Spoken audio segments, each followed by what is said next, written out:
So I just sent my first ever eBay consigner lot to DC Sports 87, not a sponsored ad. And I want to tell you about my experience. And I'd love to know yours in the comments. If you've ever done that, who you recommend, and would you do it again? Let me know.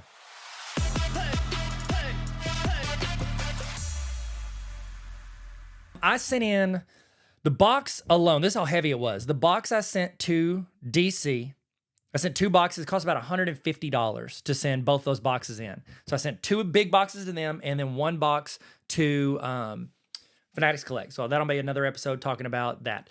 And talk about that. Sending it to like an auction house. So this is a company that they get your cards, and it took them probably like a week and a half once they received it. And it took a while for my boxes to get there to get them in, and then they put them on bid. So it's like a 5-day, I think, for most of them.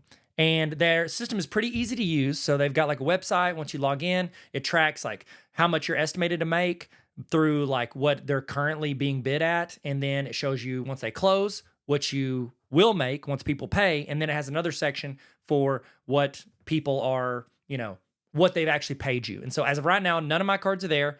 I think they sent me back some cards that I guess they didn't think were going to get to $1. But because they list everything starting at like a penny or 99 cents, I think it's a penny. And they're just rolling for a week. And so most of the cards I sent in, I did send in some that were raw. So like some Jonathan Kuminga cards I'm not collecting anymore because he's probably going to get traded. Also, he didn't sign for us. That's the main thing. If you don't sign for me and my kid, you don't have to. You do not have to sign for us whenever we go to games, but also don't have to collect your cards. And so I've just kind of moved off of Kuminga stuff.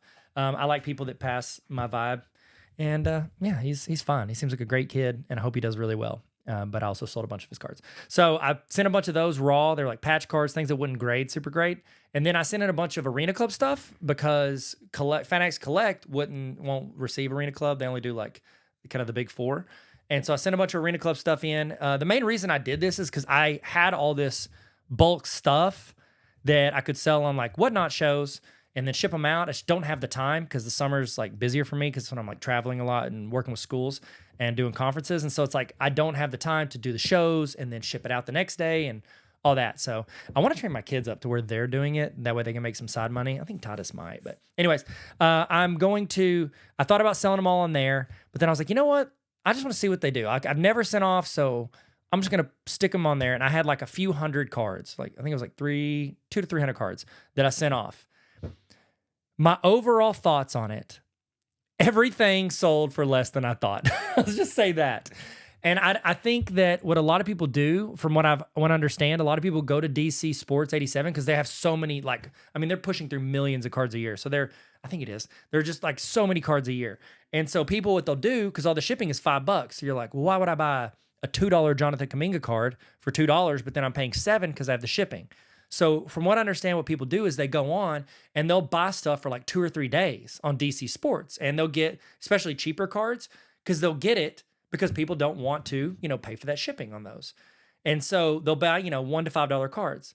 But then what they do is they combine the shipping on getting it shipped from DC to them. So that way, like it negates that shipping essentially because you can buy bulk stuff and get it shipped in one chunk. And so you're getting it shipped to you and you can buy those cheaper cards.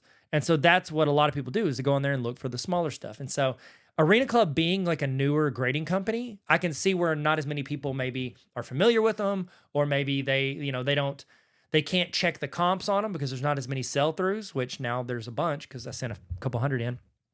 And so the good thing is most of those cards weren't huge stuff because I did like collabs with Arena Club, so I got stuff graded cheaper or for free.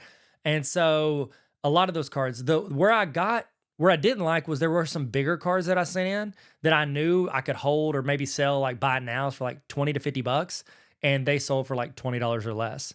And so that one I didn't like because, anytime, and this is my thing, anytime stuff sells for less than the cost of grading, and that's across all companies, PSA, SGC, CGC, Beckett, and Arena Club, like out of all 5 of those, you can go on any moment and see cards that they're selling for less than it costs to grade, $10 to $20 on grading for most stuff.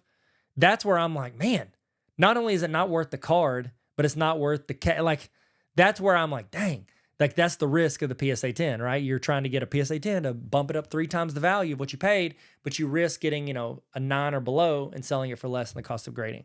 And so I think overall it was an easy experience. What I did like, I didn't have to like make a list of anything. I didn't have to like I literally just stuck them in a box, shipped them to DC, and they did the rest. And so ease of use was awesome. I've been on a cruise for 2 weeks and I wasn't gonna be able to sell, ship, do anything like that. So I literally just sent it to them about a week before. And then on the cruise, I could bounce on the internet and watch and see the bids and see it ending. And I just requested my cash out. How much did I make? I made around $2,700 from that.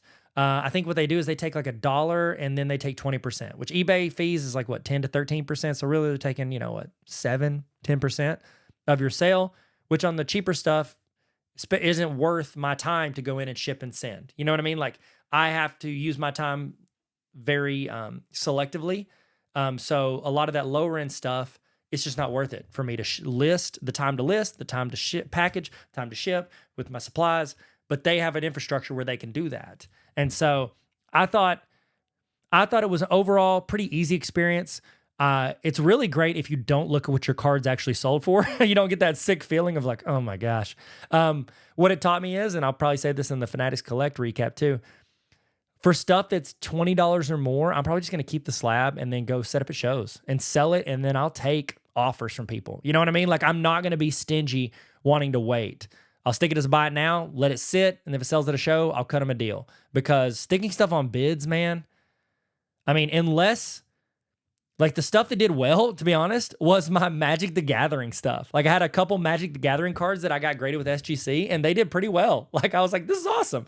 And then I had like a PSA 9 Darryl Strawberry rookie that did well. And so those are my cards that did better than I thought. And so I sent a lot of broad stuff, so I could see where a lot of it could have fallen through the cracks too, because, it's just like on there for 5 days. If, if 2 people don't see it and save it and then make the time to go bid on it near the end, it's going to sell low. And that's how bids work. That's the risk you take. So it just makes me want to probably lean into like mid-range cards, $20 to $200 cards, and then leave them on buy it nows, personally.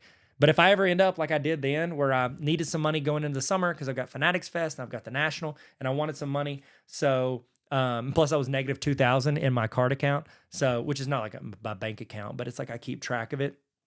So now I'm positive 500 or 700 now. So that's pretty dope. And so I just need to send that stuff off. And then I'll do another recap because my Fanatics Collect stuff just ended last night.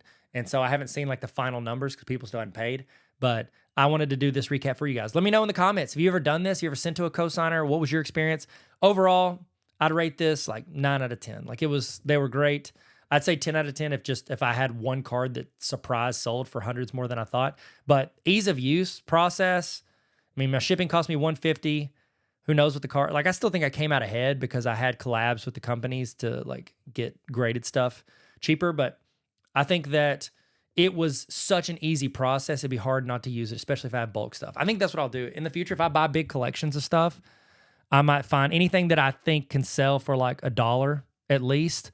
I would just send that stuff in bulk to them and then hope to, a couple of them pop off. So that'd be my thoughts, and that's how I'll use them in the future. Thank you. Well, I say thank you, DC Sports A7. They don't know who I am, but they did great. Good job. Very easy, very kind, and super responsive. So good job overall. Great job. Great job by you. So let me know in the comments what you think. Sorry, this has been way too long. I think you're great. I love you. Y'all be good. Stay sweet. Never stop collecting. Sports cards are dope. And so are you.